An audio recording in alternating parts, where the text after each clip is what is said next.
Вы когда-нибудь замечали, что многие болезни и дискомфорт от них ухудшаются ночью? Родители маленьких детей и люди, которые легко заболевают, уже знают, что ночью интенсивность симптома возрастает. Но знаете ли вы, почему это происходит? Причиной этого является множество взаимосвязанных факторов, начиная с циркадного ритма.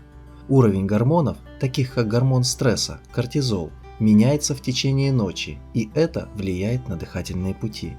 После полуночи дыхание замедляется, что приводит к менее эффективной передаче кислорода в кровотоке и выведению углекислого газа легкими. Также действие противовоспалительных медиаторов снижается без солнечного света, что облегчает высвобождение воспалительной реакции. Вот почему ночью усиливаются лихорадка и боли. Теперь, когда мы понимаем общий аспект ночного ухудшения, давайте посмотрим на некоторые конкретные симптомы и почему они ухудшаются. Астма.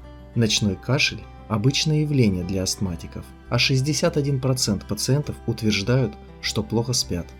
Одышка и хрипы – некоторые ночные симптомы болезни. Простуда. Причина, по которой простуда усиливается ночью, заключается в том, что по дыхательным путям жидкость постоянно выводится из легких через горло.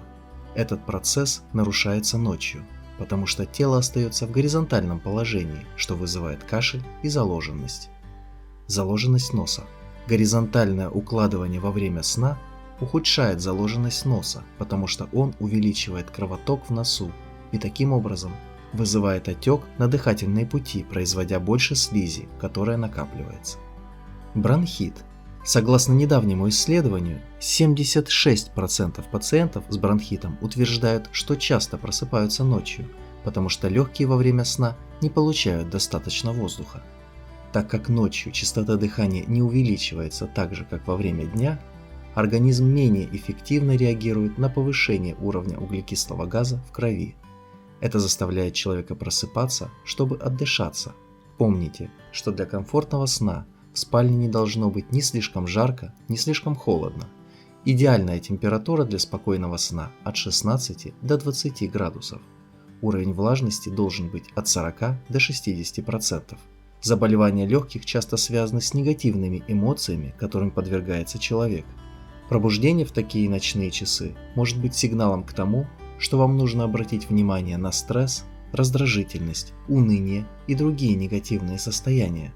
Для этого вы можете обратиться к несложным, но довольно эффективным дыхательным упражнениям, которые помогут сделать ночной сон более полноценным.